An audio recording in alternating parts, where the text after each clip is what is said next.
Hello and welcome to the fun-filled nonsense retrospective. I'm your host as always, Rick, and joining me equally as always is Devon. Crafts, fine dwarven crafts, straight from Orzammar. Direct from Orzammar.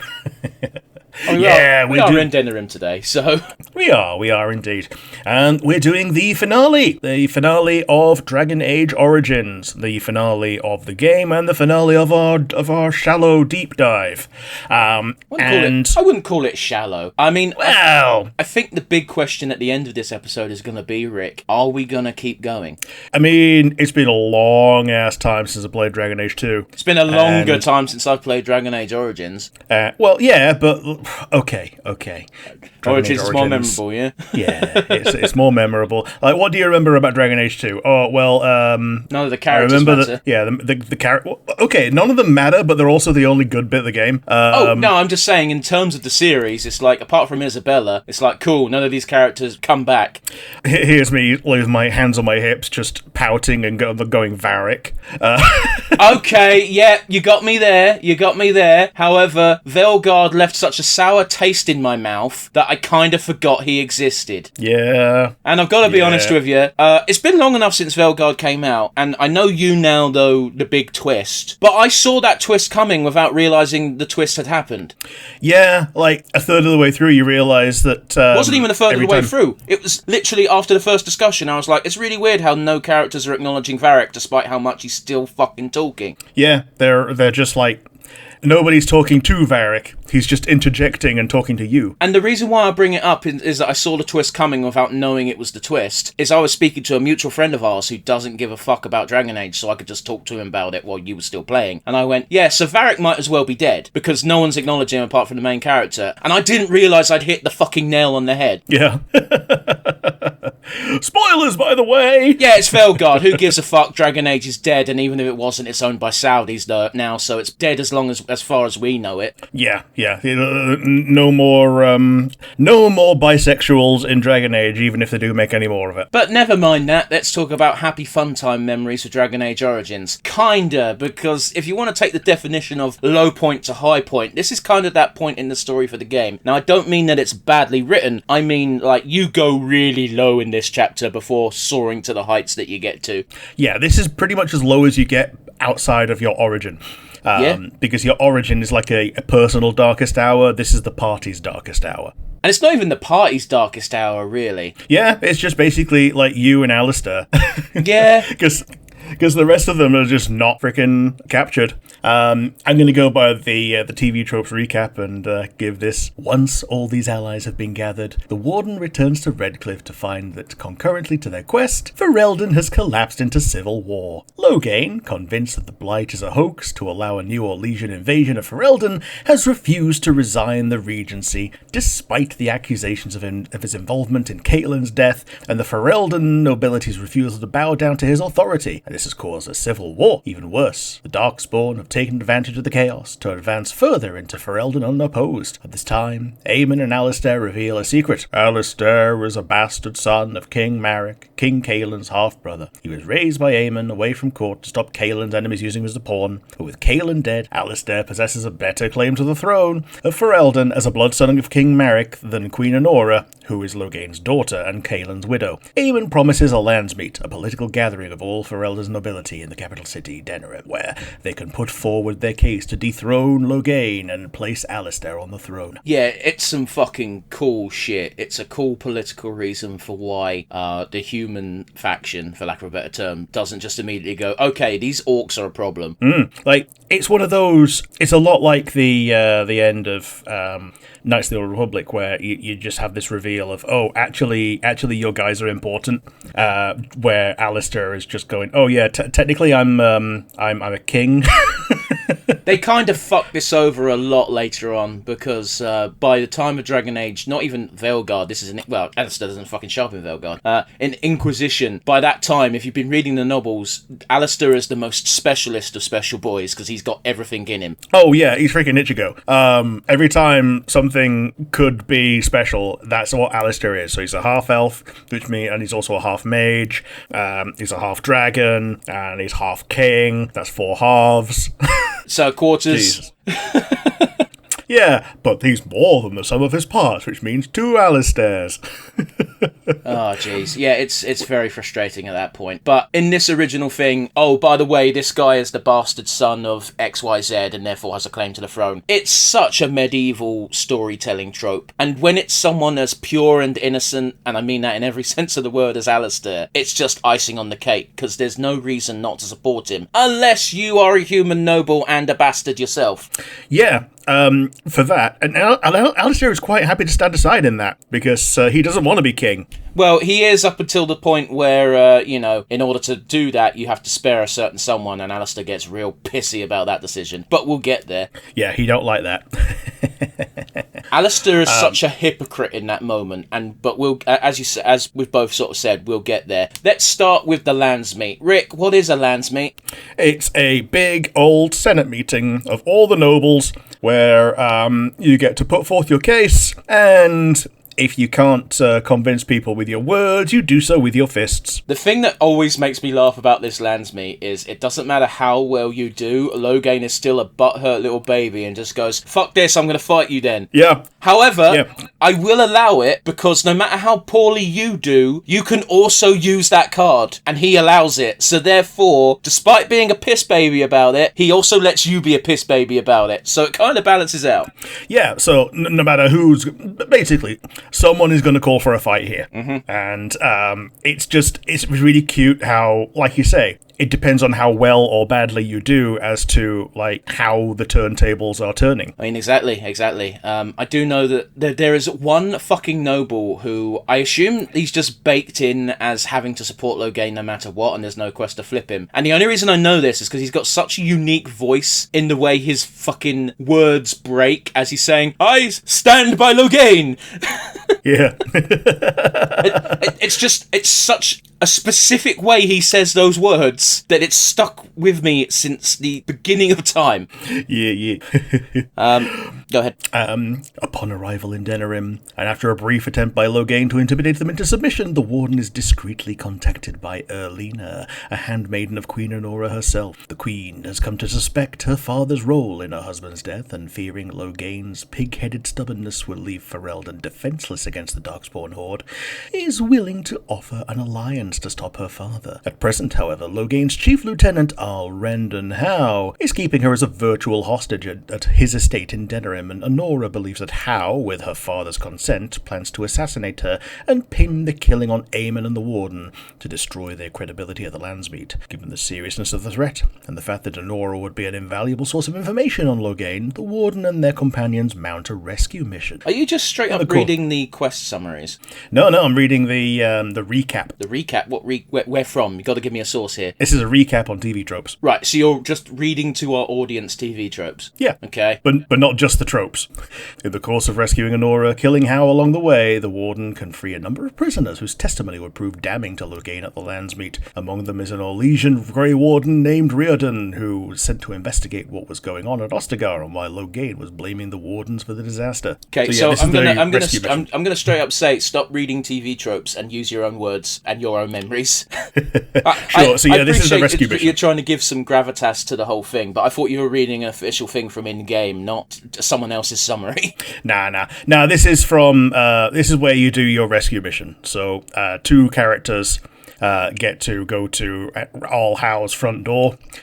It's funniest if you pick Sten and the dog. Well, that's only after that's only if you've been captured, isn't it? I think you get captured anyway. No, because you could tell them to fuck off and have a fight scene in which you will almost certainly lose. But you can win it, and it feels great. But it also feels a bit bad because you lose out on dialogue because it's Loghain's lieutenant who's sent to arrest you, and she's got dialogue otherwise. Oh, is that Sir Carathrian? Is that her name? I forget. She's got a really cool sword. I remember that, and she's like, I should arrest you again when you go to the Landsmeet, and it's like, you tried once, bitch. Do you want to try again? Yeah, at that point, that's the second time is when she's killable.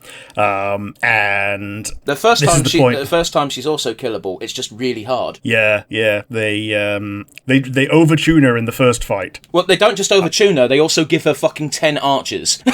Yeah, they give her a bunch of ads that are bullshit. Whereas the second time, she's basically on her own, maybe with a couple of temple knights or whatever, but yeah, a lot more doable. And by the same token, she's she's kind of like a by the book cop, and will absolutely capitulate to reason if you give her incontrovertible evidence that Loghain's being a prick. At that point, she just lets you past. Well, I believe you can also intimidate her. Yeah, and she's like, what do you want me to do? Admit that the person that I've dedicated my life to is a prick. Yes. And you go, yes. And she goes, fine, fuck it, go. In not as many words. But yeah, you basically skipped the entire rescue mission. Oh yeah, because we're talking about Sir Catherine. Okay. The downside of doing it that way, which even though it's technically the good and correct way, is that you don't get to fight, you don't get a cool sword. Yeah, again, the sword is very cool, but it's also not that useful at that point in the game because you've probably already got a better one. Yeah, you're going towards the end game. You probably got the one from the Superman scene. Oh, yeah, but that's a one-handed sword, though. Hers is two-handed. Hers is two-handed, okay. If I remember correctly. I'm going entirely off memory. Obviously I did some research in the meantime to jog my memory, but that's all it is jog memories. But yeah, the Honora thing, that's pretty much the only compulsory quest in this area, isn't it? Because I think even the alienage is like, you can choose to ignore it. Yeah, and in the alienage, there's Vaughn Kendall's, and if you've not played the elf commoner background, he's just a guy. Actually, he's in the prison after Al Hal. Oh yeah, he's in the prison. Because if you played, not even in the alienage. Because if you played as the alienage elf, you probably killed him. Yeah. And if you didn't, here you get another chance. Yeah, like he straight up tells you, like when you after you've dealt with Hal, you speak to him in the cell, and he's like, "Yeah, let me out." And then for no reason, unprompted, he says, "Those damn knife ears are gonna pay." And it's like, okay, you're staying locked up. Yeah. Like, there's no reason to say that. Especially if you are also an elf. Or if you have Zevran with you. Yeah. And Zevran is just like, ho, let me kill him. Yeah, you get the choice of supporting Honora or not. Or you can lie. Oh yeah, you can say you're gonna do and then not.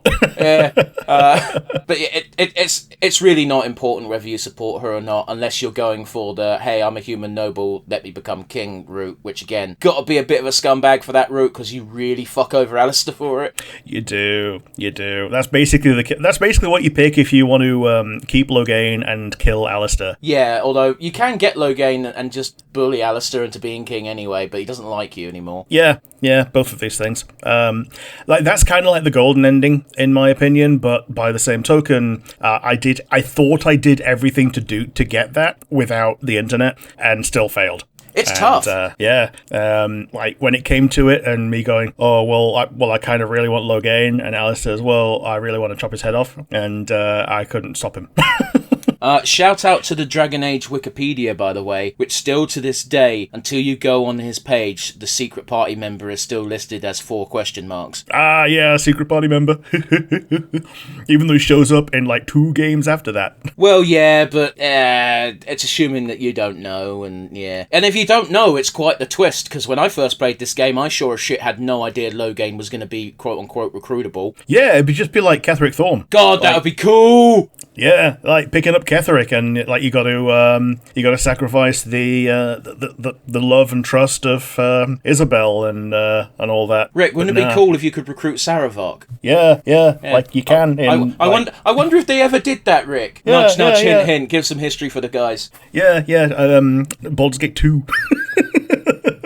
Although it doesn't matter if you recruited him or not, because in Baldur's Gate 3, he's back to being a tosser. It's been so long that it's just like, yeah, so he still has that bile blood in him, so even though he was good for like 2 minutes. Yeah, you know, all of your the cells in your body, like the oldest ones are like 7 years old for the most part. So yeah, he's got replaced by new bile blood. Yeah, he's not that cool anyway. He's so fucking cool. He is. He's got such a cool design. Unfortunately, he's a bile cultist and therefore can never be more than a murder hobo. Yeah, isn't he also Ron Perlman? I don't fucking know. Doesn't sound like it. No, he's somebody. He's somebody, and they kept his voice the entire time through. So yeah, he's just a cool looking guy. Like you look at that dude and you think enemy. Oh yeah, it's great. You look at that dude and you think, oh no, fuck Bolt, he's the BBEG. Yeah.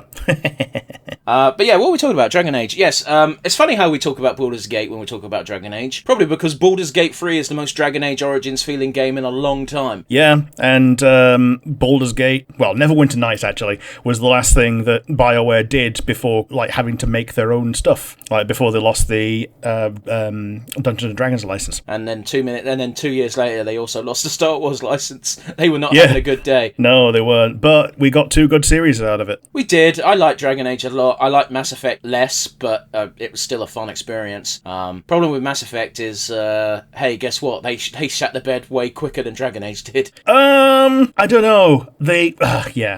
Andromeda wasn't good. Andromeda wasn't good. It came sooner than... Well, here's the thing. Like, some people would say they shat the bed in Dragon Age 2. Some people didn't like... I think it's so not fair. And I will because die it was on very this... definitely rushed. I will die on this hill. Dragon Age 2 is a great game. If it wasn't called Dragon Age 2... Oh, yeah. Like, it was very definitely rushed, and it character assassinated Anders... and just the writing wasn't great, and there was like 5 locations. If they'd listen, Rick, simple change to change history. What if instead of Dragon Age 2 it was called Dragon Age Kirkwall? Yeah, like the expectations would just be that much less focused. Like, that's why they never put numbers on things after that, it seems. Like, because Inquisition, yes, we know it as Dragon Age 3, but only because we know that Dragon Age 2 had a number. And Veilguard, we call it Dragon Age 4, but only because Dragon Age 2 had a number. Did Mass Effect 3 not come out after Dragon Age 2? Yeah. So your argument doesn't work with the number thing, or do you just mean specifically the Dragon Age franchise? Oh, Dragon Age in particular. Okay, that's fair. It was such a baffling decision too. Dragon Age Origins followed by Dragon Age 2. Yeah. God, the artwork for the fucking... I almost said poster for the case for Dragon Age 2 went so fucking hard as well. Yeah, with Default Hawk. Default Hawk with that fucking stylized blood dragon coming off of him, and with the snippets of scenes in it. Yeah, looks so cool. Yeah. Boy, we got sidetracked. We did. Yeah. Look at this other game that we're not going to talk about. We might talk about Dragon Age 2. It just probably won't be quite as in-depth as Dragon Age Origins. Or it'd certainly be shorter, because there's only 3 chapters. Yeah, there's 3 acts, and they're very definitely on the 3-act structure, and the first one basically don't matter. It's just leading up to getting your house back. And we're not talking about the side quests in Dragon Age 2, because they're all pointless. Yeah. Like, there's a whole Friends of Red Jenny quest line in Dragon Age 2. And it sucks. It sucks. And then, like, you get one friend of Red Jenny in Dragon Age 3, and she's fun. And you talk to her about the Red Jenny and Kirkwall, and he's like, yeah, those guys were losers. Don't pay attention to those. And it's like, okay, cool. Thanks. Yeah. Thanks, Sarah. Thanks, you Stola. Very cool. Oh, God. Yeah, I still can't believe that. Anyway, whatever. Oh, where were we? We're doing Oh How. That motherfucker needs to die in every timeline. Oh, yeah. Absolute prick. Like, even on my first playthrough, where I only knew him as a chinless prick, I needed to kill him. And then I started my alt playthrough on the Human Noble. I'm like, oh, okay, yes. Already I know that you're an arsehole when you showed up here. And he shows his true colours incredibly quickly. And the most annoying thing is, Loghain knows that happened. Yeah, Loghain knows, and Loghain kind of puts up with it, despite the fact that, you know, you've got all this evidence that you're trying to do the right thing and do it the right way, and yet Howe is just there, sat on his pile of corpses, giggling. Being Tim Curry. Yeah. I'm 95% sure I've brought this up before several times on the podcast, in this series and others as well, but they do Oh How so fucking well as just a complete shithill villain, summed up entirely by what he says when he dies. Can you remember? Oh, it's I should have had more. I deserved more. I deserved more. If that doesn't sum up your villain so succinctly, I don't know what does. He was a greedy prick. He was never going to be satisfied. If Loghain somehow won the Landsmeet and the Warden was no longer a problem, Oh How would have eventually stabbed him in the back as well. Oh, yes. Mostly because Loghain essentially has no claim at the throne. All he has is Honora, and he's quite happy to step down for Honora, but by the same token, Howe would also stab Honora in the back.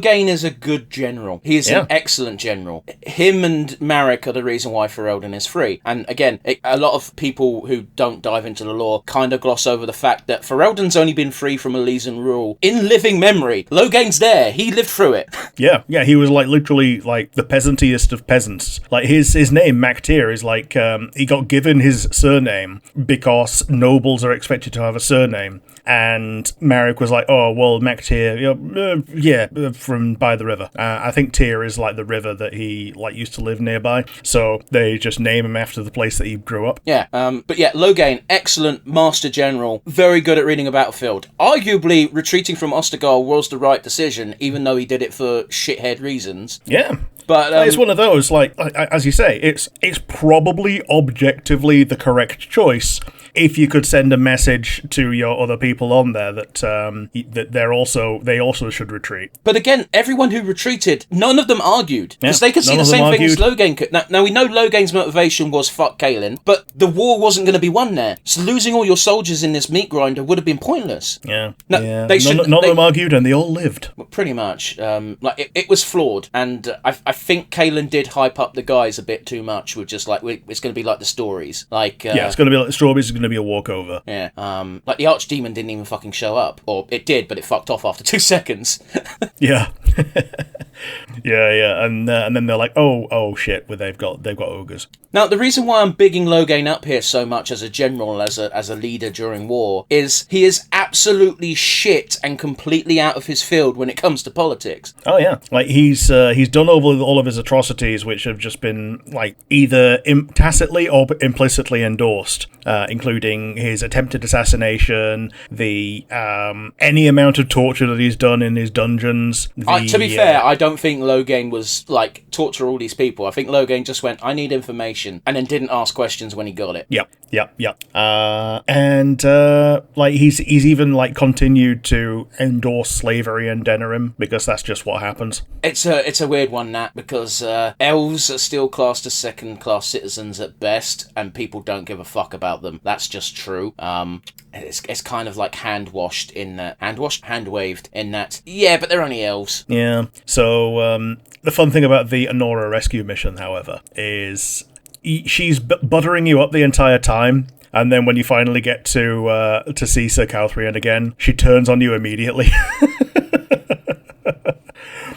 And then when you say, hey, Anora, what the fuck, at the end, she goes, what did you expect me to do? I needed to get out of here. You're an accessory. Yeah, so whereas Loghain is absolutely shit at politics, Anora knows everything she needs to, almost as if she was groomed to from childhood. Yeah, she plays you like a fiddle, if you don't read between the lines, and is just generically very good at it. Yeah, I don't like Anora. It's like, yeah, she needs to do that shit to survive in that world. Don't deny it. I don't like being backstabbed that easily. Yeah, my first playthrough was a lady elf mage. I was romancing Alistair. He didn't like that he had to marry Anora, but I was like, it's okay, I can be a bit on the side. Yeah, I'm not a fan of that. Like, yeah, in real life, neither am I, but like, it was a story, the story was ending. No, but I mean, it's kind of fucked up, isn't it? Because like, Alistair doesn't need Anora to have a claim to the throne, because he is the legitimate heir, and Anora can't have children.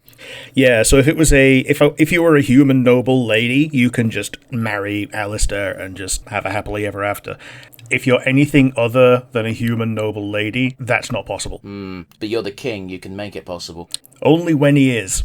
Yeah, but they don't know that before it happens, unless you're smooching every 2 seconds, in which case that's on you. Yeah.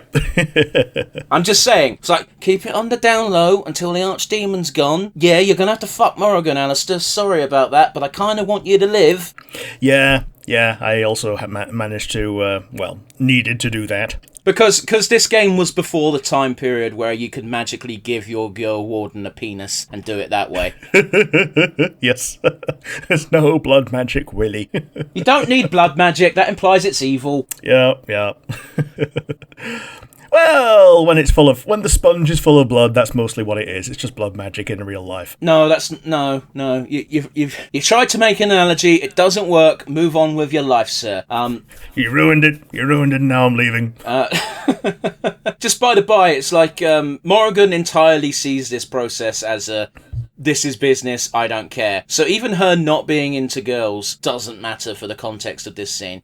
Yeah, because she's very definitely not into Alistair. No! It's kind of implied that Alistair... Well, I say, if you read in between the lines with the way Alistair acts around Morrigan, it does feel like he's got one of those weird fucking crushes on her. Yeah, like pulling the hair of the person you like in the playground kind of idea. Because Alistair is such a child. Oh, yes, yeah.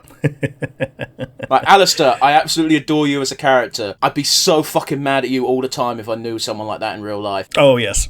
And, he it very does much read as, like you say, like, he probably really does like Morrigan and is only barbing back at her because she's barbing at him all the time. I do like that if you're flirting with Morrigan, you could also have your character be very similar. Yeah. And all of the barbs are so childish, it's hard for anyone to get mad at them. Although I do remember there's that one scene in the camp where Morrigan's talking to the dog, and it's just like, can you tell your dog to stop going through my unmentionables? And one of the fucking things you could say is, oh, it's no worse than what normally goes in them.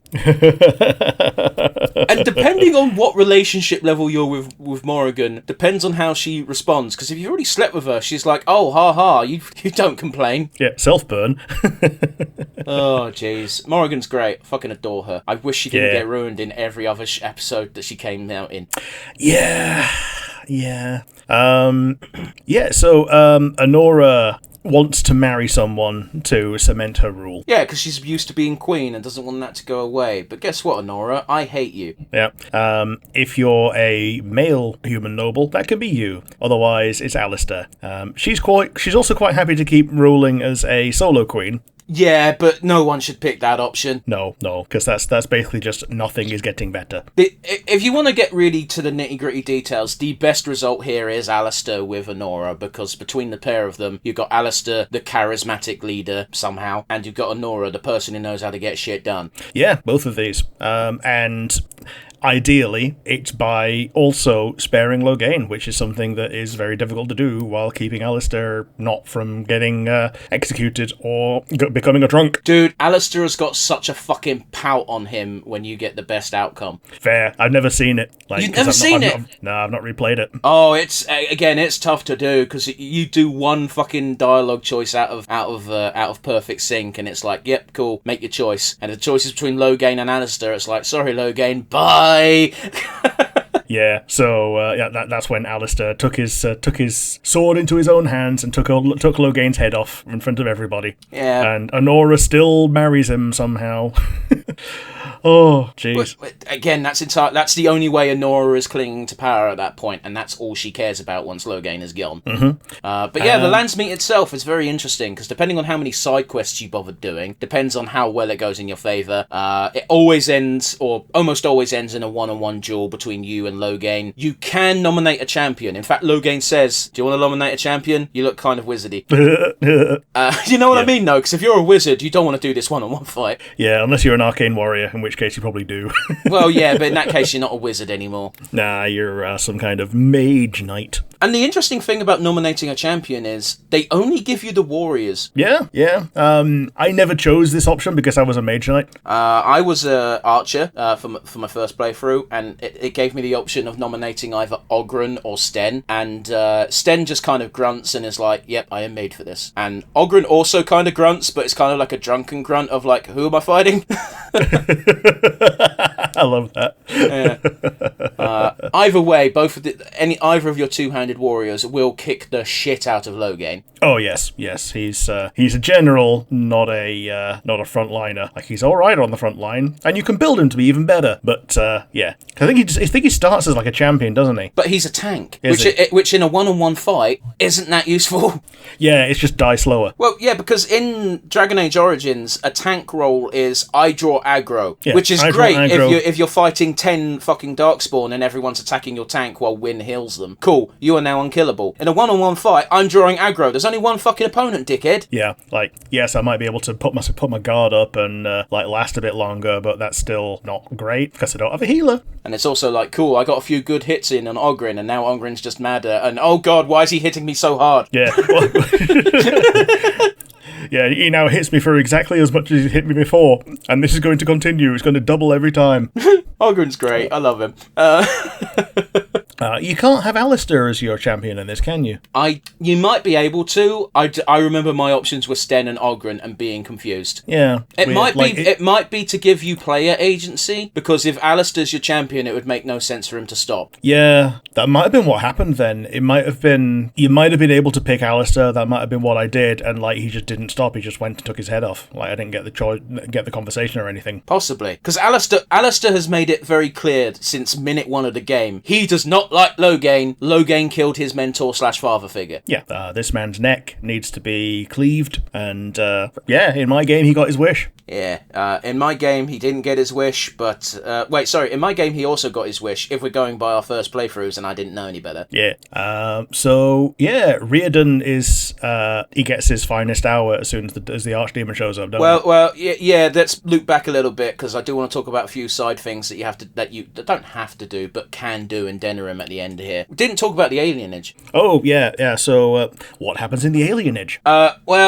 First things first, you get this really funny series of dialogues when you enter, because there's this guy begging for money. It's like, we were veterans at Ostagar. It's like, okay, here's a gold piece, and every time you loop past, more and more elves are there begging, and there's a point where he's like, could you please give us some more money? And it's like, really, you're all beggars? He's like, yes. Even that guy in the fancy suit. It's like, I just heard there was free money. And it's like, okay, not him, but the rest of us. And it's like, fine, this is the last time I'm giving you any money because I'm nice. And you give them like 3 sovereigns, and they're like, oh my god, we're rich. Yep. This is where like 2 gold is a big deal. Yeah, because in every other game they're like, yeah, fuck no one gives a fuck about silver and copper.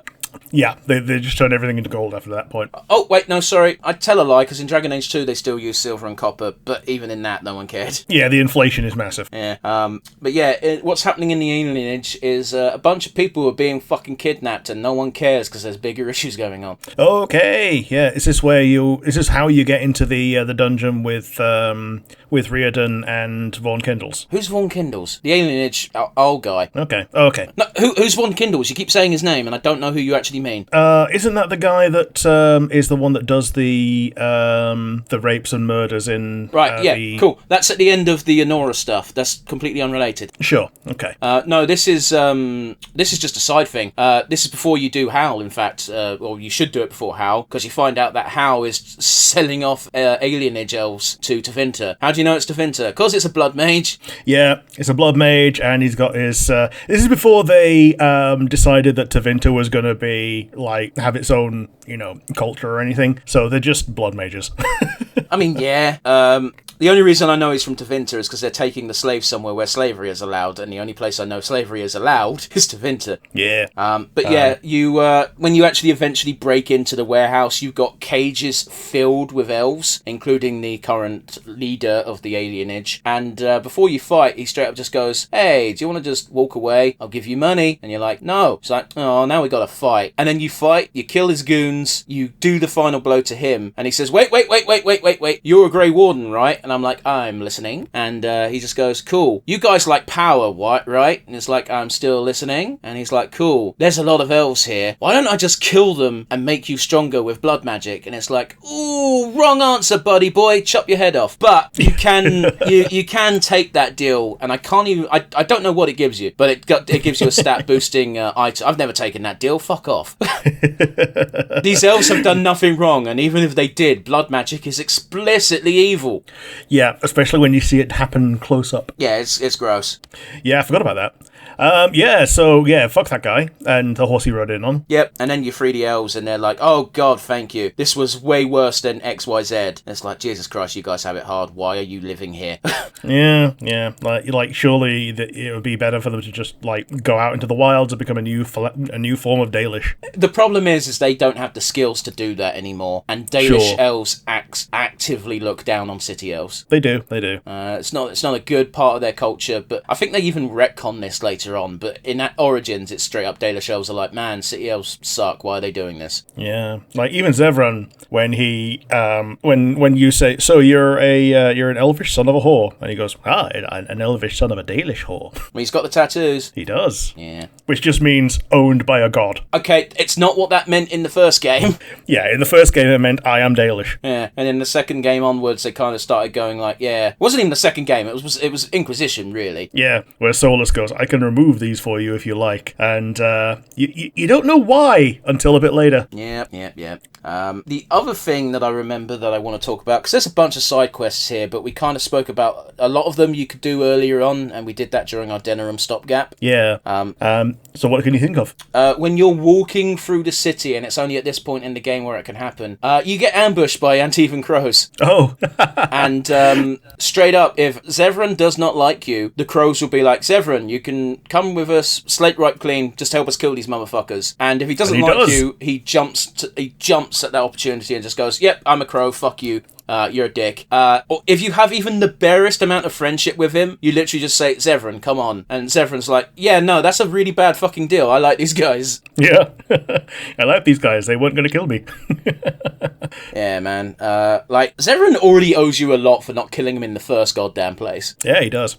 This is also when you do you got an assassinations that you can do for Master Ignacio as well, don't you? You can't do that at this point in the game because the world's too fucked. Oh, yeah, the world's too fucked. Yeah, Master Ignacio's assassinations where you can try and get through his doublespeak, and then he at one point he just goes, fine, crow, bloody crow, we're not supposed to talk about me being a bloody crow. He gets really fucking mad, and it's very funny. That being said, if you want, there's an achievement. I got all the achievements, by the way, from Dragon Age Origins to Dragon Age Inquisition. I was very proud of that fact. I did Veilguard as well, despite it not deserving it. You got all the achievements in Veilguard? Okay, cool. It's not hard. Is it not? Okay. It's not hard. You don't have to play on I played on normal difficulty mode, so you don't have to play in an increased difficulty. Dragon Age Origins, you have to fucking beat not Dragon Age Origins. Each Origin. Inquisition. You have to beat fucking the entire game on the highest difficulty, and that was annoying because by the time I went to do that achievement, they fucking nerfed Knight Enchanter. Yeah. It was really easy before that because it's just like, cool, Knight Enchanter go brrr. Yeah, man, Knight Enchanter was so fun. It was Ben. I loved it. It was Ben. It was one of the best incarnations of Mage Knight that they've ever done. It's like, what's cooler than a greatsword? Oh, a greatsword that you can wield in one hand because it's light. So we're going to put that in your left hand and you're going to summon it like multiple times per second. I mean, yeah. But yeah, I've got all the achievements from Dragon Age Origins to Dragon Age Veilguard. I don't count the DLC because I didn't get all the DLC for Origins or... no, just Origins. I didn't have the Leniana DLC and I didn't have the DLC that was, hey, play as the Darkspawn during the final mission. Yeah, Darkspawn Chronicles. There was like an Into the Depths one as well, where you got the Flesh Thresher. I don't remember that one at all. Yeah, it was another Deep Roads one. And then the Morrigan DLC was the one that mattered. Well, if you want to talk about DLC that mattered, it was Awakening. Yeah, DLC. Yeah, Awakening. Like that was back in the day where like DLC and expansion packs were like very different things. Awakening was very much an expansion pack, and it was such a big deal that you could get it as its own disc. Could you? Yeah, that's how I got it. I got it as a separate disc. Well then, fair enough. All this stroking my dick saying, yeah, I got the achievements is to say that if you want the achievement for going to every zone in the game, you have to do Ignacio's quests. Sure. Oh, because it takes you to someone's house that you don't go otherwise, isn't it? Yeah, there's like 2 maps that are exclusive to Ignacio's quests, so therefore it was the second to last achievement I did. Sure. But yes, so anything else in the alienage? I don't remember much about the alienage. I remember the scene about giving money to the war beggars, even though most of them weren't war beggars, and I remember the blood mage being evil because he's a blood mage. Yeah, like the blood mage thing. Yeah, I don't think anybody really picks that deal to either to let him go or to sacrifice all of the elves. Yeah, it's not a good deal. Even if you're evil, it's not really well, if you're evil and just care about yourself, thematically it's appropriate, but it's still like a decision that's not really worth it because like the damage to your soul. Yeah, and if you're evil, you're probably going to do better just going to Warden's Keep, which is another DLC that they advertise in the camp. Yeah, by having the scariest, strongest NPC in the world. Yeah, it's just a guy. Yeah, it's just a guy, but when you get the camp ambush, he just fucking murk shrieks. Yeah. It's so scary how strong they made him. Because of course they made him strong. He couldn't accidentally die. Yeah, because otherwise how else would he sell you the DLC? Yeah. And that DLC is actually really interesting because it gives you a lot of history about the Wardens, but it's very obnoxious the way they advertised it. I think it's actually the only one that I've done, and I did that when I got the PS3 version. Well, not counting Shale, I assume. Oh, yeah, not counting Shale, because Shale was actually, that was a freebie code, so yeah, I went and got Shale. Well, actually, no, I didn't get Shale on my first run through, because I didn't look on the other side of that code. See, for me, it was even more annoying, because this was back in the day when EA was trying to clamp down on second-hand sales. Yeah. So I bought Dragon Age Origins second-hand from a second-hand game store, because those used to be a thing, and the code had already been used, because of course it was second-hand, so I had to buy that DLC. Ooh, yeah. Yeah, so I saw the code for the Blood Dragon armor in Mass Effect 2, and I'm like, oh, okay, cool, I'll scratch that off, use it. Didn't look on the other side of it, that's where Shale was. Oh, man, so mad. I mean, yeah, Shale's a great party member, especially early on. Yeah. But yeah, that's pretty much it for the alienage. Yeah, there's not a lot there apart from like, hey, be sad because this is sad. Yeah. But yeah, we kind of spoke about the Landsmeet already, and as you say, at the end of it, we got the big choice. Yeah. Do you support Honora one way or the other? Do you support Alistair? Do you support... is it Arl Eamon is your other option, really, but that's just Alistair with extra steps. Yeah, there's no point in doing that. Yeah. So, yeah, for me, I picked Alistair. No secret. Already said it. The idea was that he was going to marry Honora, make a strong marriage, strong alliance, and good things going forward. When it comes to Loghain, the reason Alistair doesn't want to recruit him is because he sees the Grey Wardens as something more than a punishment. He sees them as like the whole ass. The whole order is like what he has been ever since he was like snatched up from them to stop being a Templar. Because he's done his basic Templar training, but like the majority of what he's been doing in his life is being a Warden. And it's really annoying if you've bothered paying attention to any of the Codex entries, because every time you look at like first and foremost, don't forget the Grey Wardens have only returned to Ferelden in the last like 20 odd years. Yeah. They're not the heroes that Alistair thinks they are. Yeah. Every single historical note about the Grey Wardens is, by the way, they're kind of dicks because all they care about is stopping the Blight. Yeah, they're very much a by any means necessary organization, and that's pretty good justification for letting you do what you want. It's the reason why you can play an evil character with no repercussions, because it's kind of expected that the Wardens have one job, and when the Blight is on your doorstep, you let the Wardens take care of it because they will do anything in their means to stop it. And if that wasn't enough of a justification, it's even dumber if you've played the DLC, the Keep DLC, because Alistair sees it firsthand. Yeah, like you've seen this like ancient warden who's being kept alive by blood magic, and this other one who's been like possessed. Yeah, granted that wasn't against the Blight, that was against straight up like Ferelden forces, because they're like get the fuck out of here. But still, the Grey Wardens are pretty much like the ends justify the means, and the ends are killing archdemons. Fuck's sake, we see it again in Inquisition when the Wardens are tricked into thinking they're all dying, and they're like, shit, we need to lead a great crusade and kill all the archdemons while they're still asleep. Which, by the way, that was an option the entire time. Yeah, like it feels like if this is an option, why are you not doing it? Yeah. Yeah, why are you not trying? It's so dumb. Why are the Wardens not doing this? Are the Wardens stupid? I mean, apparently, right? Yeah. But yeah, I think the idea was in that they were going to try and actually tunnel into the world and find them and kill them, which I think is kind of the point of the Darkspawn as well. Like they're always trying to excavate new archdemons. Maybe so. Another thing that cropped up as well in the later games, which is a dumb addition, is there's only 7 archdemons. Yeah. There's a finite number. I assumed it was infinite, and that's why it's a problem. Yeah, the other thing is that if the archdemon isn't killed the Warden way, then that soul goes to another Darkspawn, and they can just eventually form into another dragon, apparently, but that's wishy-washy at best. Yeah, we don't know that because it's not happened. Yeah, it doesn't happen on our watch. And forming into another dragon is one of the things that's it's implied, but it's never shown. But is it, though? Because we got the Corypheus bullshit as well, that's an arse pull. Yeah, that he can just make a regular dragon into like his simulacrum of what an archdemon can be. So he's got his fake archdemon. But don't forget, Rick, dragons are immune to the blight.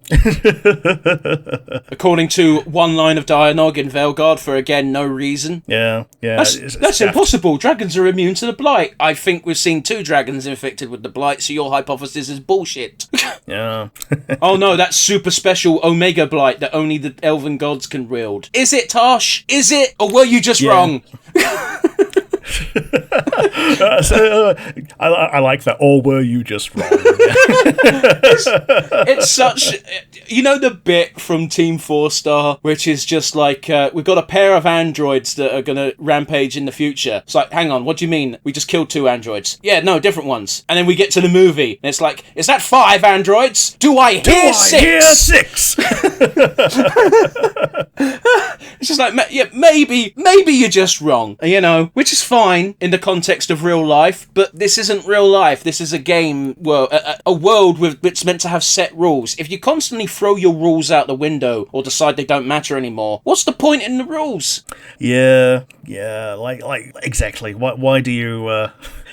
Why even bother like giving yourself these restrictions if you're just not going to follow them? Like another example is Alistair's dialogue that pretty much cemented what everyone thought of Grey Wardens for the longest time until again they threw it out the window. As soon as 2, I want to say, where Alistair says, "Yep, once you become a Grey Warden, you've got 30 years left to live," and it's like, no, that's actually incorrect. And you can chalk that up to Alistair just not knowing better, but Alistair's our source of information on Grey Wardens. Yeah, because like he doesn't know. Well, he knows vaguely about the calling, but he doesn't know that it's that much of a time limit. Yeah, he thinks everyone's got a fixed time limit though. As soon as you drink the blood, and it's just not true. Yeah, it's just a case of how the corruption like works in your body. Yeah, except the actual reason is like, oh shit, we want a Grey Warden to be 60 years old, but and he's been a Grey Warden for 40 years. But that's not what Alistair said. Alistair was wrong. I'm not wrong though, am I? That's exactly what happened in the fucking discussion room. Pretty much. Pretty much, yeah. I love Dragon Age almost a bit too much because stuff like this annoys me. So yeah, back to Denerim and stuff. Let's be honest, let's get to the final siege, or rather, the lead up to the final siege. You started it earlier before I cut you off and rewound. Riordan takes the Warden and Co. Well, not even the Warden and Co, specifically people who are Wardens, so that's Alistair, yourself, maybe Loghain as well, depending on how well you played your cards. Yeah, and that's when the Archdemon bursts through, ain't it? No, I'm talking about the build-up. Oh, okay, because he tells you about your the sacrifice that must be done. And Loghain fucking freaks out during this conversation because he's like, oh shit, I thought you were just blowing smoke up our asses. And it's like, no, actually a Grey Warden is needed to do this, otherwise it doesn't end. Yeah, its soul just goes. It jumps to the next available Darkspawn. And yeah, you need the Grey Warden because it tricks it into going to the Grey Warden instead, and it short circuits and both of them die. Yeah, which is unfortunate, but hey, I'm going to shit on Veilguard until the end of time. I really am. I really appreciate those monuments to every single person who killed an archdemon. Yeah, absolutely. It's a nice little bit of it's a bit of reverence that you don't normally get from a faction that's based almost entirely on sacrifice. Yeah, what is it? I can't. What's their motto, Rick? Because I know it's in peace vigilance, but I forget the other 2. In war something, and in death sacrifice or something. Death sacrifice. Sure, it's in war something. What? Rick, you've got the computer. Look it up for us because it goes so fucking hard. Such a good fucking motto for the Order, and it's something that Blackwall fucking lives by.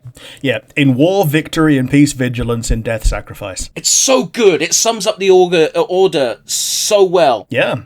Vigilance in peace is the big deal, because like they keep going when there isn't an archdemon because they don't know when the next one's coming. It's a real problem. Yeah, like if they knew, they'd be able to do something about it. Like the last one was like beyond living memory. Exactly, and that's the problem. That's why people think, why do Grey Wardens even exist? Because when there's not a blight going on, they kind of don't seem like they're doing anything. But we get a snippet into like shit.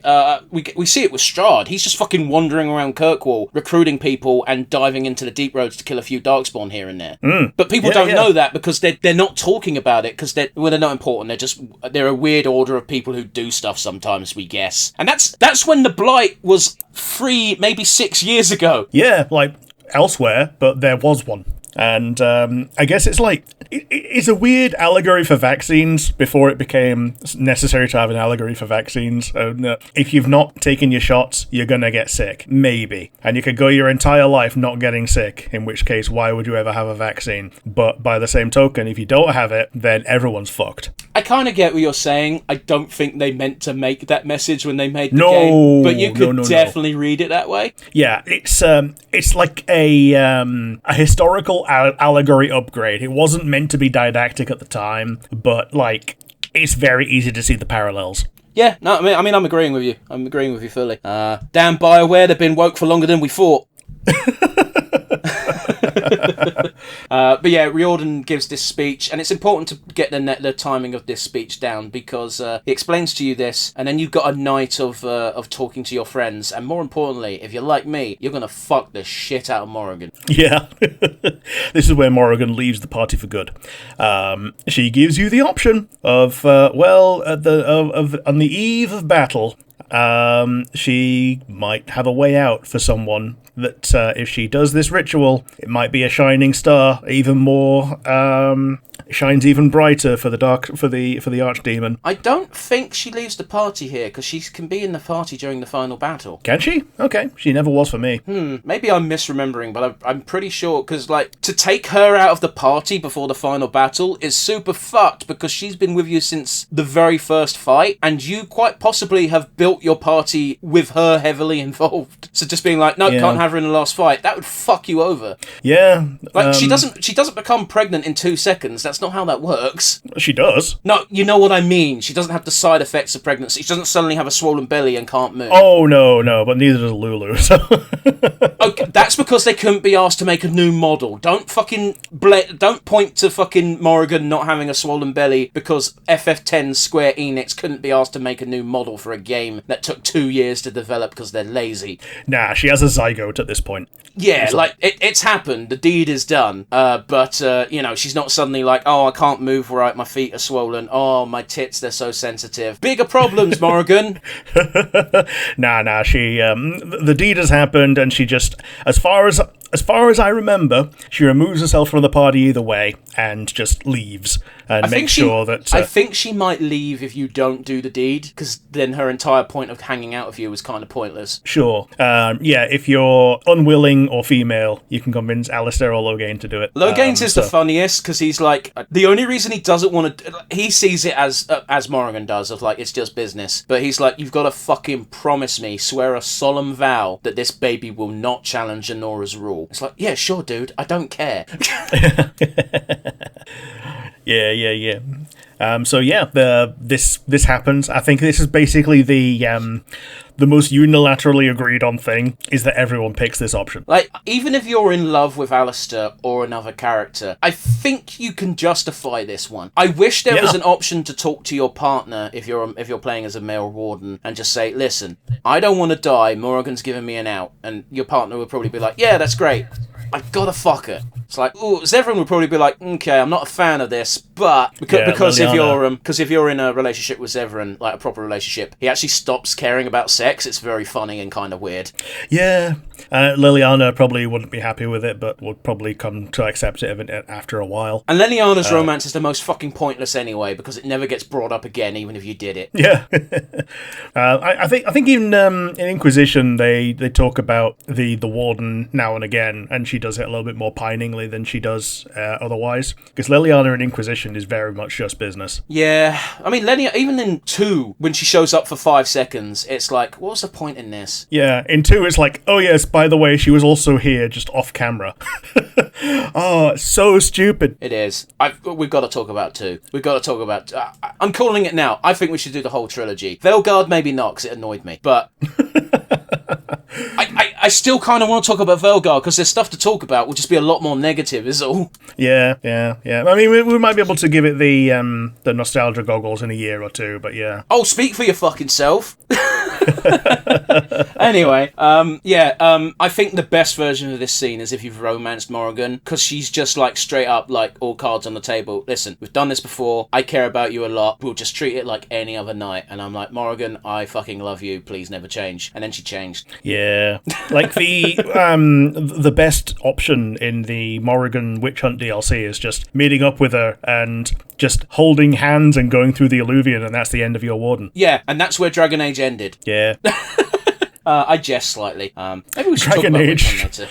Dragon Age died on the way back to its own planet. Oh god, if Dragon Age Origins was the only game that existed in the franchise, I think it would be remembered a lot more lovingly. Yeah, cult classic. Oh yeah. But anyway, yeah, you do the nasty with Morrigan. There's no reason not to either bed Morrigan yourself or get someone else to do it, because, you know, you're just condemning your Warden to death for no reason otherwise. Morrigan straight up tells you, she straight up tells you, the only reason for having this child is some weird fucking bullshit with Flemeth. Yeah, so, like, the reason not to is just, fuck Flemeth, basically. Which, at this point... I would. Okay, but, at this point... Flemeth has basically been just a dagger held over Morrigan's head and has done otherwise nothing bad to you or your guys. She has been nothing but helpful. Yeah. Even in Dragon Age 2, that is true. Oh, especially in Dragon Age 2.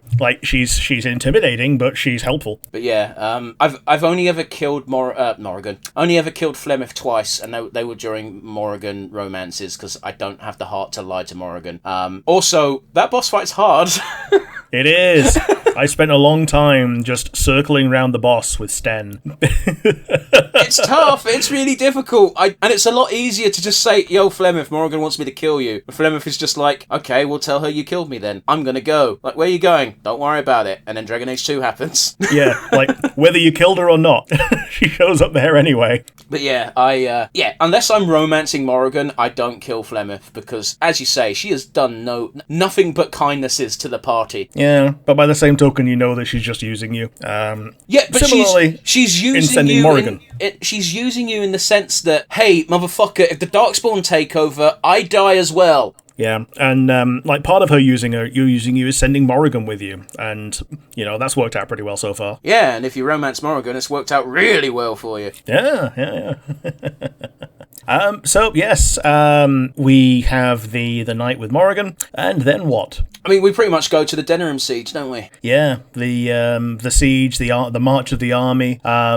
You can call on your guys, anybody that you've helped and recruited throughout the game. By the by, if you've got Honora as the ruler on her own, she's the one who has to give the charismatic speech. And for no reason at all, she's wearing armor and got Leia hair.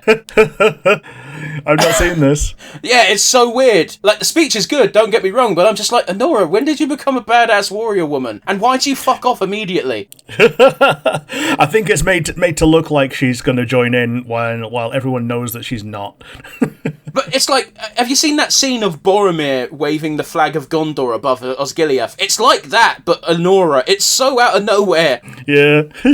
At least when Alistair or Loghain does the speech, it's like he immediately jumps down and is like, okay, let's kick some fucking ass. But Honora just fucks off. Yeah. I've not seen that. It sounds pretty funny, actually.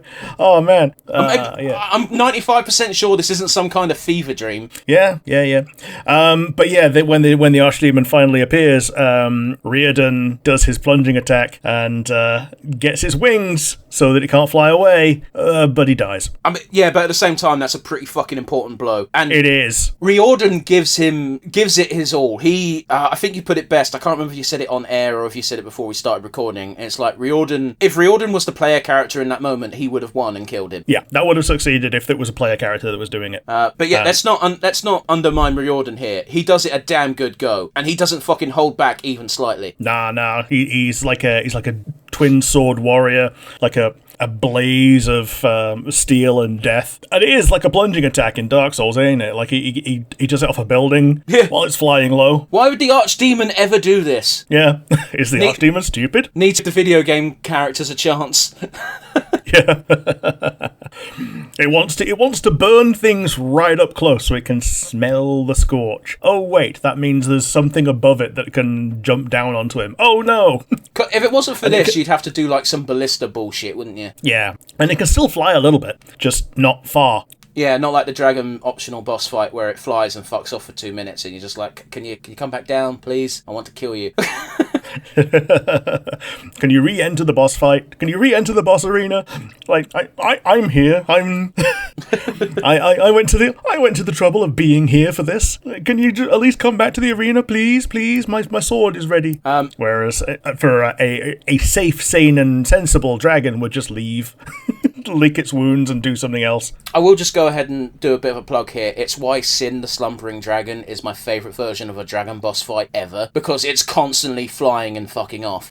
Yeah, and the only reason it doesn't properly leave is because it's in a big old cave. So in a big old cave, and it's implied that it's kind of wounded to a, Yorg's spear has wounded it enough that it can't just straight up go away, Yeah, and that is a weak point. Yeah. Like, it's healed around the spear, but not well enough to, eject the spear. Such a cool part of environmental storytelling that Dark Souls 2 in general kind of lacks. Yeah. But yeah, anyway, we're talking about Dragon Age Origins. I cut you off to rewind slightly, but you were mentioning you get to summon all your units. And this is the part of the game where I go, holy fuck, Baldur's Gate 3 ripped off the best part of Dragon Age Origins. They did. Yeah, so in Baldur's Gate, it takes your action to do it, where in Dragon Age, it's kind of free, because you can just do it between waves of dudes. Yeah. Should we run down the units? I know there is there's one for each place, isn't there, really? So there's two for each place. Two for each place, yeah. So for the Dalish, you either get the Dalish commandos or the werewolves. The Dalish elves are the best unit in the game. Yeah, I had the werewolves.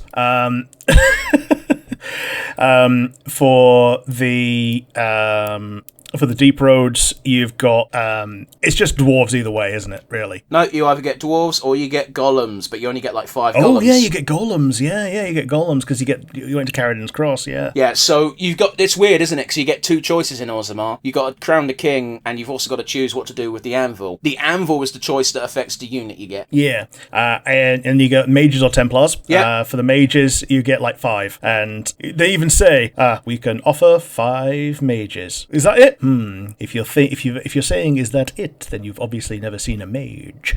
I think it's 12 actually, isn't it? Yeah, it's a laughably low number from the number of people that they have there, but by the same token, it probably is like most of the fighting fit ones that they have. Yeah, but not Irving himself, because fuck you. Yeah.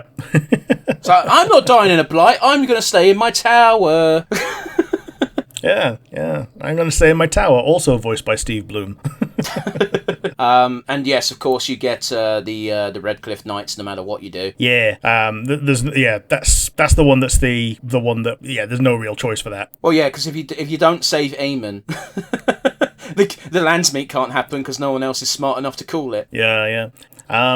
Is that it, or is there another one? I believe that's 6. It's a choice of 2 units per zone plus the Redcliffe Knights. Sure, and yeah, you can have multiples of them following you around and just kicking the shit out of things. It's great. Yeah. Or you can do it the hard way and do everything yourself. Why would you do that? Yeah, and just headcanon it that your guys are doing the rest of the fight elsewhere. But yeah, there's enough things that you probably want at least some backup. Like, seriously, if you've got the Dalish elves, this is a fucking breeze. Yeah. Because they just shoot the shit out of things. Aren't they? Yeah, and they're good at it, and they know what they're doing, and the AI is good enough to be like, that thing's getting close, I'm going to run away. Yep, I'm going to leave. Someone else could be the front line, and we're just going to continue winning. Yeah. Now, just to say this, generally this final battle is just a slog of fighting Darkspawn after Darkspawn. You fight more ogres than any other time in the game in this part of the game. Yeah, it's like copy paste ogre. It's not quite that bad. We're not talking fucking Dark Souls. Izalith. There you go. It's not quite Izalith bad, but yeah, it's there to show you how far you have come from one ogre being a credible boss fight to now, okay, these are now just elites. Well, you got to bear in mind, that ogre as well, you only had 2 party members. 3 if you're a human noble. Yeah, you've got you've got Alistair, and you've got the 2 random jobbers you can pick up that don't do fuck all. Yeah, the jobber mage, and jobber fighter. You don't get the jobber And mage if you're a mage. Yeah, and if you're a human, then you get dog as well, don't you? Yeah, because you don't get the dog until after a cutscene otherwise. Yeah. But yeah, this part of the game gets a free pass for the amount of enemies it throws at you for two reasons. One, it gives you a hard counter to the amount by giving you all of these options to deal with it. Two, gives you the allies, and it's the finale. It's the finale, but more importantly, you're meant to be in the middle of a world-ending siege. Yeah, and that's just where these villains are right now. It's just where you are. Like, it's implied that this is as bad as it is everywhere else, and this is the only place where you're able to actually fight them back, because you've concentrated the hammer of civilization right where you are. I mean, if you look at the map, it's just a giant ink blot, because now you can't go back to places that you used to. It's covered up places you've gone with black. Apart from Lovering. Lovering's been black since the beginning of the game. Yeah. But yeah, I think the safest place to be is actually Orzammar, because as they point out, the Legion of the Dead point out, it's like, oh, there must be a blight. There's less fucking Darkspawn for us to kill for a change. Yeah. Yeah, and Orzammar can always just close the doors. I mean, they kind of have them closed by default, don't they? Yeah, but this time they got to close the upstairs door as well for a little while. Live off mushrooms for a bit. Shall we now speak about one of the scariest revelations/running jokes of the series? Go ahead. Sandal, what the fuck? Yeah, not enchantment. Boom. I love Sandal. This is never fucking explained. Yeah. Sandal is the Tom Bombadil of Dragon Age. Like, almost exactly. Like, it's possible that he's the maker. We don't know. There's no fucking way he's the maker. That's too out there. Yeah, it's so far out there. It's dumb. But yeah, Sandal is one of the biggest enigmas inside a mystery, inside a whatever the other one was. It's so weird, and yet like that's part of why it's funny. It's even funnier that they do it again in 2, and in Inquisition that you see a note from him, but you never actually see him. I didn't even know you could write. Well, it's the word boom, Rick. It's not tough. Okay. But yeah, in Drag at the end, as you're about to go, I can't remember if it's in the palace or outside of the palace to fight the Archdemon. Sandal set up shop. He's surrounded by corpses of Darkspawn, including ogres, and you're just like, hey, Sandal, where's your dad? It's like, he doesn't really answer. He's like, yeah. Okay, Sandal, what the fuck happened here? And as you say, not enchantment. And it's like, cool. Oh shit, is that your dad's stuff? And it's like, yeah. Except he doesn't say yeah because he's Sandal. Can I buy things from you? Yay! He's such a happy little chap. I love him. And if you've somehow gone through all of your potions, because this is a game where you have infinite potions, you could buy a bunch from him. Yeah. Your potion stock is whatever you have, so you can just spam what you want. They changed this in Inquisition to being more like Estus, where you refill when you have a rest. They really needed to limit the amount you had, because you could cheese almost any difficulty level with just potions. Yeah, just throw money at every fight until you win. Yeah, because there's nothing for you to spend your money on in this game, because you can buy one fancy item with the amount of gold you save, and there's like 5 to choose from. Yeah, and they're all fine, but yeah, like the only way to get all of them is to do the very easy glitch of selling all your stuff while also buying it back. Wait, what? There's a thing where you put your shit as wares, which just sells them all automatically, and it's you sell it while also cancelling, so you get the money but also keep the stuff. I mean, okay, I've got nothing to say to that, really. That's fine, I guess. I mean, I don't mind it, because there's no way you're going to get all the fancy toys otherwise, but... Yeah, it's really easy to do, and that's how you get the toys. So, yeah, that's what I used it for, pretty much. Getting all the uniques. Bodam Fedix got one. There's definitely one in the Orzammar area. I think every main area has one merchant with one super item, which is like, it costs like 2 gold, which is a big deal. No, that's not what I'm talking about. I'm talking about the endgame shop in Denerim, which is like it's specifically a magic item shop, and there's a bunch of cheap shit, but there's like 5 things in there that are worth 80 plus gold each. Oh, okay. Oh, yeah, so ones that are like 102 yeah, or whatever. They're super bullshit, but like 2 gold is nothing. You will have 2 gold after a certain point in the game. You will very unlikely be able to get more than one of these super fancy items from this endgame magic shop. Yeah, and where like your mana potions are like 20 as well. Because mana potions are way more important than health potions, because your mana potions can make a healer heal. A hailer, hey? A halo, yes. A hailer. Just say make your hailer hail. Yeah, you can make Wynn do Wynn things. Yeah, Wynn is almost a vital party member if you don't have Morrigan double up as a healer, but if Morrigan is healing, you're doing it wrong. Yeah, if Morrigan is healing, it's because you've chosen to be an arsehole to Wynn and kill her. And why would you do that? It's not like you need to. She's on borrowed time, and she makes that quite apparent. Yeah, she even dies on screen. There's like a cutscene where you're just walking along and Wynn is like behind everyone and just like falls over and then just gets up again. No, that wasn't even her. That there's a cutscene where the entire party dies and she summons her spirit, and that's how it's revealed that she's a spirit animating a corpse. Sure. Yeah, I got the one where she just like keels over and dies, and then that's from then on. It is the spirit. Yeah. I don't remember her dying. I remember her keeling over, but it doesn't seem like she's died. It just means it feels like she's old and just needs a break. Yeah, fair enough. I think you remember it as her dying, but she didn't actually die, because otherwise I think everyone would be like, oh shit, Rin dies in this game at some point. Yeah, so she plays it off as that she hasn't, but that's meant to be the moment where she does, and from then on she very much definitely is possessed. But she died before the events of the game. Yeah, true. I'm just saying, Rick, I think your memory has been altered by your perception of events that happen. Sure, yeah, fair enough. There's also a good possibility that I'm the one that's wrong here. I'm going off memories as well, but I don't remember her dying. I remember her keeling over, and you even take the piss going, do you need us to slow down, old woman? And she's like, fuck off. Oh man, yeah. So yes, we get to the final battle with the Aechdemon, and it's there's a bit of round and round the garden to do with it, where it keeps going from one part of the final boss map to another.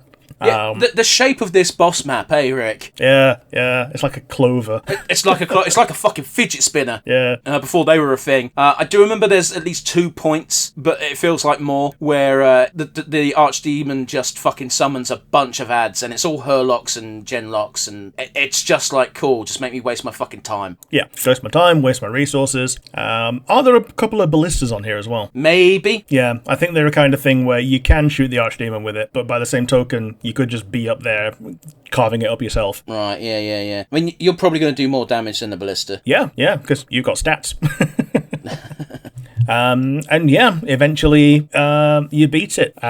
If you didn't do the deal, then the one who kills it is the one that dies. Yeah, and you straight up have the choice, because when you drop it down to 0 HP, because I remember it being so clunky and a bit weird, everything just stops for the sake of a cutscene, and it's you and the other Grey Warden going, okay, who's going to stab it? It's like, well, I fucked Morrigan, so I'm going to stab it. Yeah, otherwise, yeah, they die. Yeah. And yeah, it's basically a fade to black in time for the finale. And the finale is a fucking Star Wars ceremony scene. Yeah.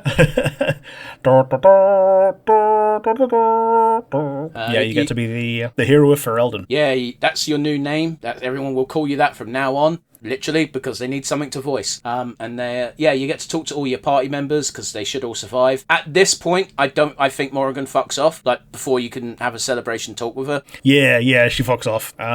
And you get, if you don't take Morrigan's ritual, there are a bunch of funerals. A bunch of funerals? Yeah, a bunch of funerals for the hero of Ferelden, depending on what you are. Okay, go on. If you're a human noble, your elder brother Fergus is revealed to have survived, and he gets rewarded by the ruling monarch by becoming Tern Kusland.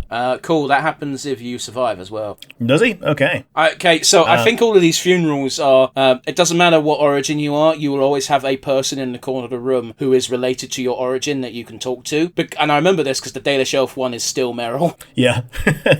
Okay, so for Dalish, it's Keeper Marathari. She gets offered the entirety of the hinterland, including Ostagar. Okay, yes please. Yeah. The dwarf noble has that Gorham says that the hero is to be buried in Orzammar next to the father of the king. They get their whole Idukan honours restored, and Ferelden will now be aiding Orzammar in keeping the Darkspawn at bay. I'm sure Balin is very happy about that. Although then again, if you pick dwarf noble, you're not helping Balin. Typically not, no. Yeah. Dwarf commoner, the half-sister Rika, considers Paragon Hood for the hero, which means burial in Orzammar with all honours, and Rika's son will have a clan of his own one day. Well, that's true anyway, because it's Balin's kid. Yeah, and the monarch then asks Rika to convey their well wishes to Orzammar's new king. Elf City Warden turns the Denerim alienage into a Banorn to give the oppressed city elves a voice in the Landsmeet. Awesome. That's going to last all of 2 weeks. Yep. The father becomes its first ban, if he's willing, with the promise that this is only the start to improve the lives of elves. Dalish Water we've done with with Ostagar, and provide the rest of the Sabrai clan a shining example of how elves and humans should coexist. And then the major one, it's Knight Commander Gregoire is involved, that the Circle of Magi is to be restored after the Broken Circle, knowing that the Veil is too thin to be safe, and they wish for a new tower to be built with the Chantry's aid, that they'll bear the hero's name in their honour. And it says, oh, we're going to give the new Circle a bit more autonomy, because what happened was a contribution of what was... It shows what one mage can do, the contribution that a responsible mage can take, and also admitting that oppression was bad. This is really depressing to hear all of these results, because none of them actually mean anything. Oh yeah, because they all get overwritten because they have to. Yeah, it's almost as if they weren't going to make a sequel. Yeah, the hero can become the Chancellor of Ferelden Crown. What? Sorry, say that again. Apparently, if the hero, one of the things the hero can do is to choose to continue to serve Ferelden by becoming its Chancellor. Yeah, except fuck that. I need to go to Amaranth. Yeah, yeah, we do now. We become like the Arl of Amaranthine. Yeah. I think that was pre-DLC, because when the DLC, well, I say DLC, when the expansion came out and Awakening existed, I don't think there's any offers like that. It's always like turned down and said, no, I've got to go do Grey Warden shit. Yeah. Apparently you can get if you ask for title and riches, you get Loghain's estate. Well, not like he needs it. Yeah, even if he was spared, it's implied to be part of the punishment for Kaelin's death and the Civil War, and you become the Tairn of Gwarin. It's also like, I don't think Grey Wardens are allowed. Yeah. Amaranthine is a bit of an exception to the rule, because it's not actually you becoming a Tairn and like I said the fucking wrong word there. Raking in the taxes is what I was trying to say, but I did not say that. My apologies. It's literally like, yeah, this is going to be a new fortress. Yeah, the human noble can actually get awarded Amaranthine at this point, before the DLC, before the expansion. Interesting. And that's demanding justice for the Arl Howe massacre, and the monarch fulfills it by giving you Amaranthine. Yeah, I keep forgetting that was Hull's original lands, because it's the whole reason why Nathaniel's pissed at you. Yeah, because Nathaniel doesn't know that his granddad's an arsehole. Yeah. That's his dad, isn't it? Because his granddad became a Grey Warden. Yeah, his granddad became a Grey Warden and never came back, so probably died during the joining. Whereas Howe was his dad. Yeah. City Elf, they ask for for better treatment, and they get the Banorn thing. Mage, same thing. Dalish, they don't get given Ostagar, but they do get officially granted territorial sovereignty. I don't think you really want Ostagar anyway, because you got the fucking hill clans around there. Yeah, it's just a bunch of blighted lands and the Chase-In zone. Yeah, the Chase-In, and that's the actual problem. Yeah. Dwarven Noble and Dwarven Commoner can request Ferelden's help in fighting the Darkspawn in the Deep Roads. Don't know why you would. And you can also choose to reject the boon, or say that you need time to think about it. Like, the option should just be, yo, thanks very much, but I'm off to do Grey Warden shit. Also, I need to find Morrigan, because damn. Yeah, you can ask, the monarch then asks what you plan to do soon, and what their choices are. Stay in Denerim, help you however they can, focus on rebuilding the Wardens, search for Morrigan, continue their adventures across Ferelden, return to High Ever with Fergus if you're a human noble, become the Ban of the Alienage if you're a city elf, return to the Kellan if you're Dalish, or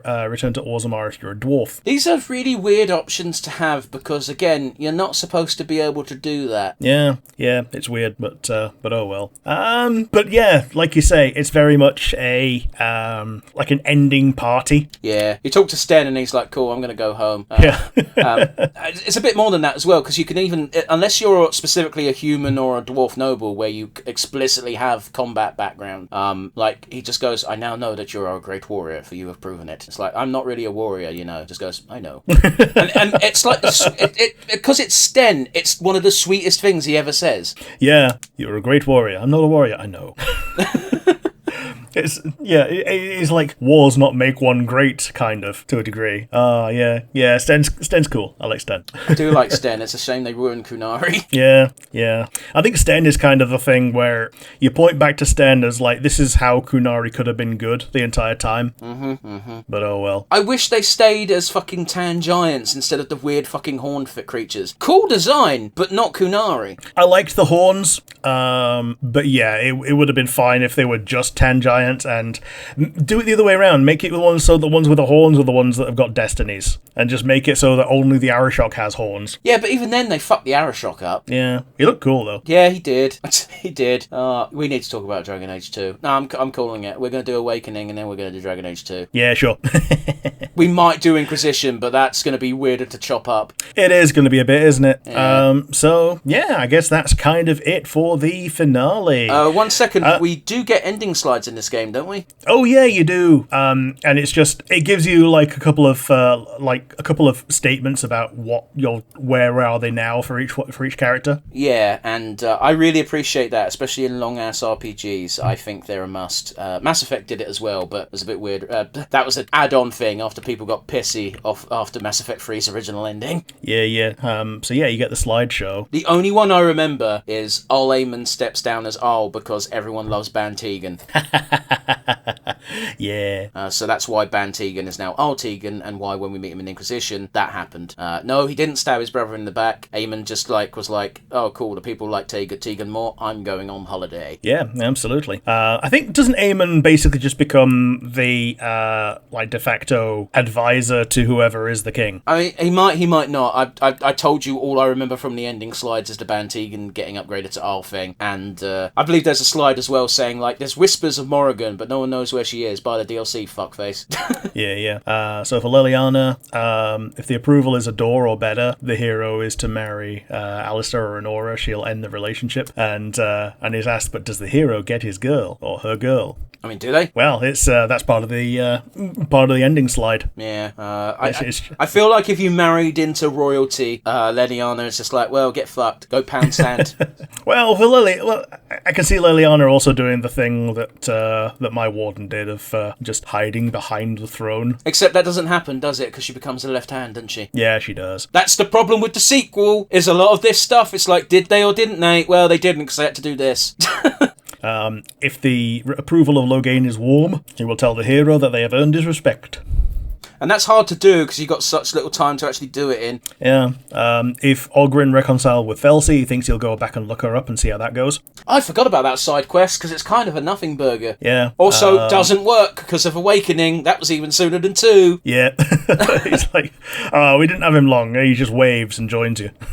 If Shale is neutral or hostile, it will travel north. Might try to return to Ortan Tig, maybe to destroy all pigeons. The one I remember is that she teams up with Wynn. Yeah, if she's friendly, it may try to become a dwarf again, so they're going to Minrathous. Stop saying it, she's explicitly a she. Well, only later. Yeah, if Wynn's in the party... Okay, but we know that, and we're at the end of the game.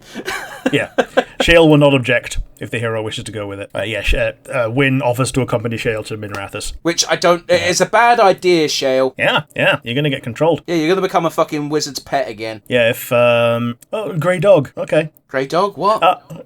So weirdly enough, if Alistair or the Warden took part in the ritual, a grey dog, identical to the one Morrigan shapeshifts to if her offer of the ritual is rejected, is seen next to Sten, with Dog on the other side of him, for when Sten has decided to return to his people.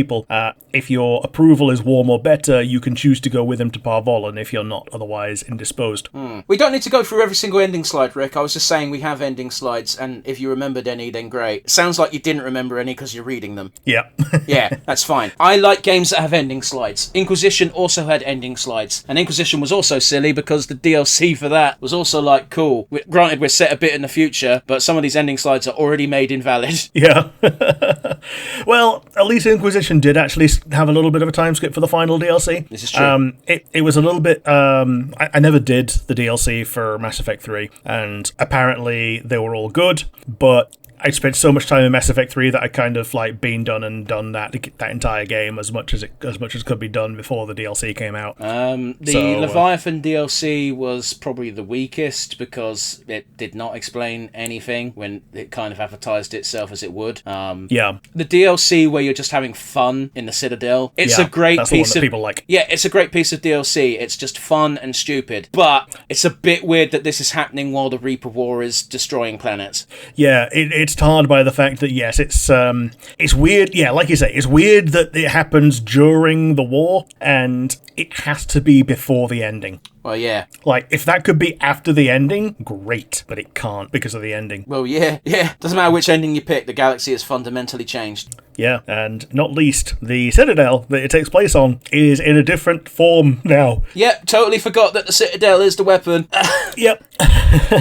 Yeah, so it can't... Yeah, okay, well... The Omega DLC was fine, and it made a bit more sense because it's like, yeah, we know that once we take Omega back for Aria, Omega's resources now become our resources. That makes sense from a war standpoint. Yeah, I get it. Yeah, that one is the one that makes the most sense in my opinion. But yeah, I never did any of them. So there's a really great part in the Omega DLC where someone is like, I forget who it is. I think it's a Hanar. It might be an Elcor. An Elcor, because they're the ones who have to say everything neutrally.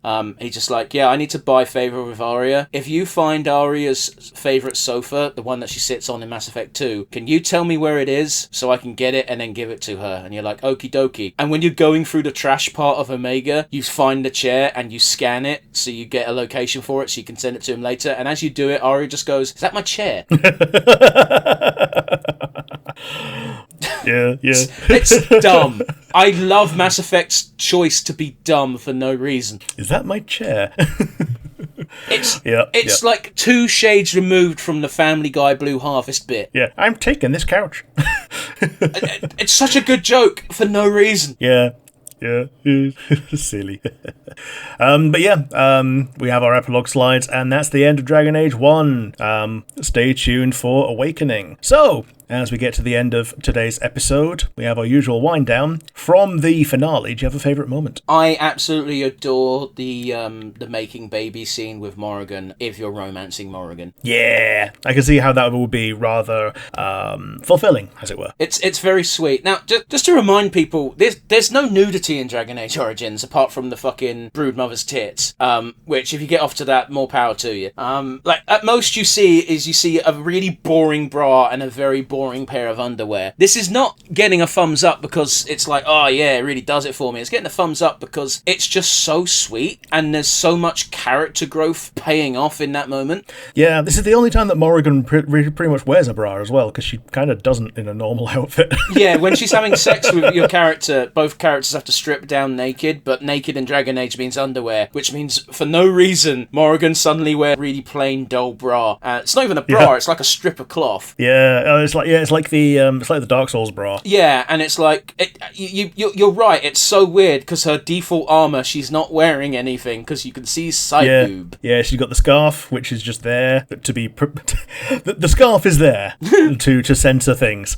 Other than that, it doesn't cover anything. Well, it's not I might be misremembering, but I remember her outfit being just very generic, fuzzy like waistcoat. Yeah, it's like a floppy cloth. Yeah. Doesn't leave a lot to the imagination, and she knows that. But yeah, it's a very fulfilling scene. That scene's good no matter how you approach it, because you've got to have like actual talks with either Loghain or Alistair about a subject that is not an easy subject to broach. Because Loghain doesn't find Morrigan.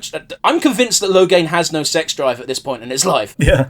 It's not like Morrigan is an unattractive character. She's, even if you're not into that, which, get eyes, she is objectively an attractive person in that engine. That's the downside, is it is the Dragon Age Origins character models and, it's early PS3 graphics. Like, even then, she looks better than pretty much anyone else in the game. She looks better than Leliana. Yeah. But Leliana's also, at that point in the game, she's in her fucking nun convert stage. Yeah, she is. Like, that's also so weird for a character like that. Oh, well. Yeah. But anyway, yeah, it's a very tender moment. It's very sweet. I love that even though you're in a romantic relationship with her, she takes, like, several steps to assure you that this is all going to be okay, which is so not Morrigan. Yeah. Yeah, it's so out of character for what we believe we know about her, which is it's another notch on the belt for how nuanced she is as a character. Yeah, and it's not even nuance, is it? It's literally, as I said, character growth. Yeah, she sets out at the beginning. She knows her mission is to fuck you at some point, assuming you're a male character. She knows that that's what's going to happen, and yet she lets herself catch feelings anyway.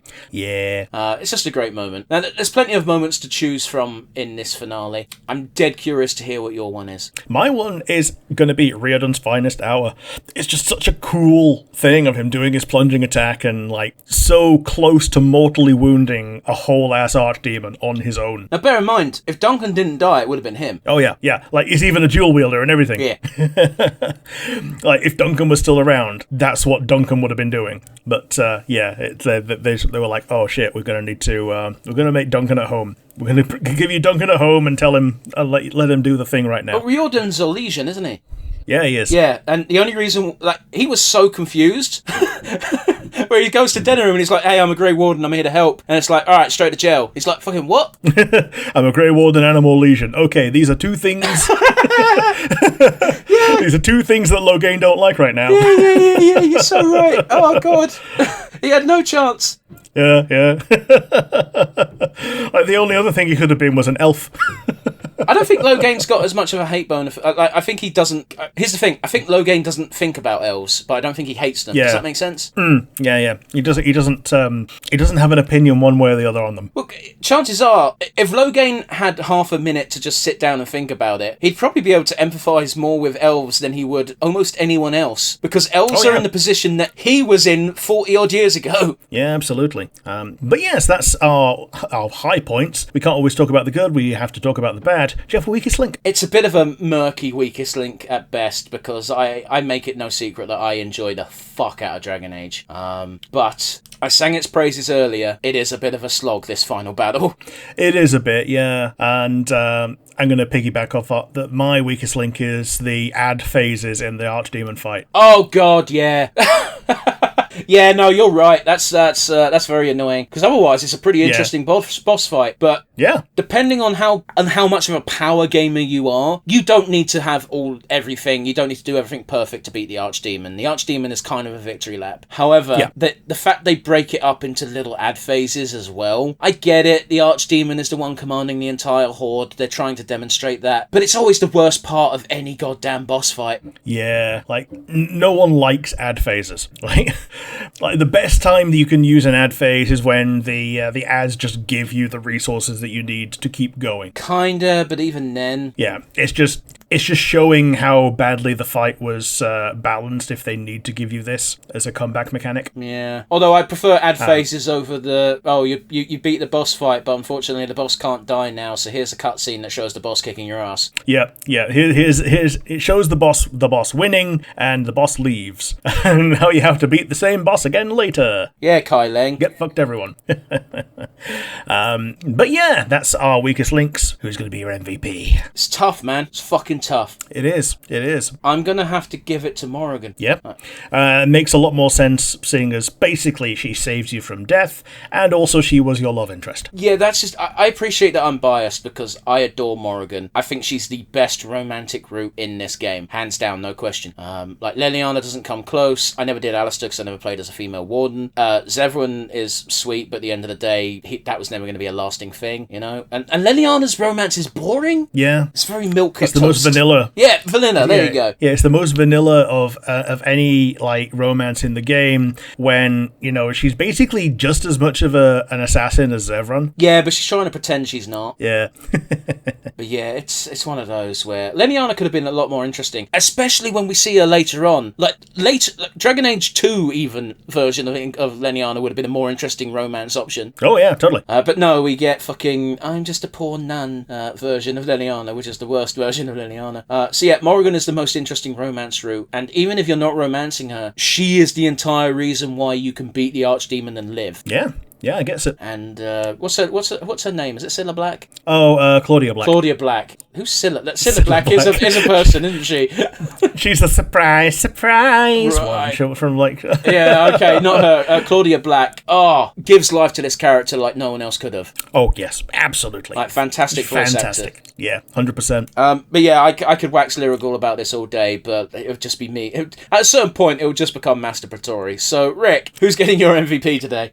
My MVP is going to Alistair for a similar number and equally opposed reasons in that he was my love interest. This is where he shows his tenderness for to its maximum in that he was willing to throw everything away just to be with our character, and yet he knows that he can't. And just the same thing, he was damn near jumping at the chance to get himself killed, to kill the Archdemon just so you could live. I absolutely adore the fact that the characters that have been with us since minute one are still so vitally important in the end game. Yeah, they're literally the two most vital characters. Yeah, like Sten, like you might not even recruit Sten. Shit, you could miss Liliana. That still blows my mind. Yeah, you can miss Liliana and Sten. You can refuse to recruit Oghren. You can kill Wynn. You can kill Zevran. You can even assassinate the dog by giving him the wrong medicine if you're a monster. Well, that's also assuming you're not noble. Yeah. And Shale, well, you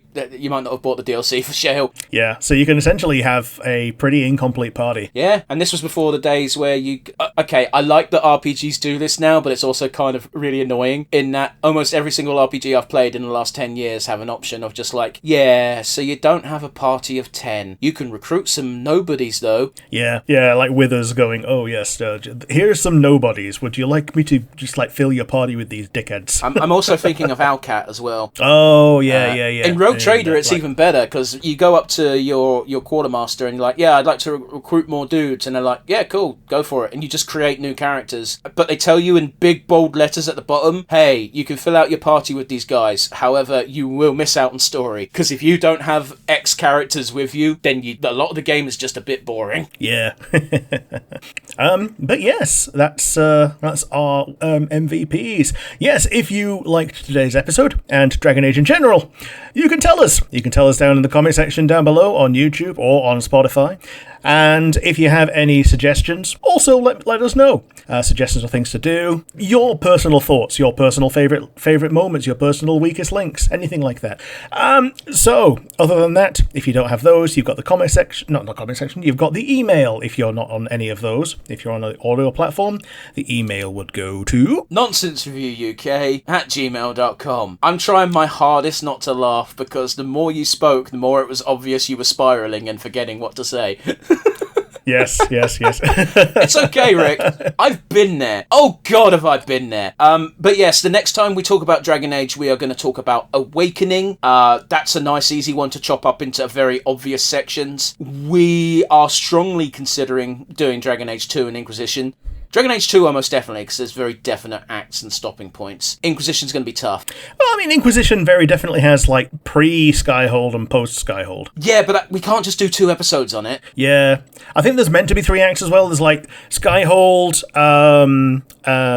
the Warden Fortress. This is a discussion for after episode. I don't think people want to listen to us ramble on. We have been rambling for 2 hours. And, next week we'll talk about something that's not Dragon Age. So if this isn't your cup of tea, you're probably not listening to this part. But oh well. We'll see you next week, guys. Bye. Bye, everybody.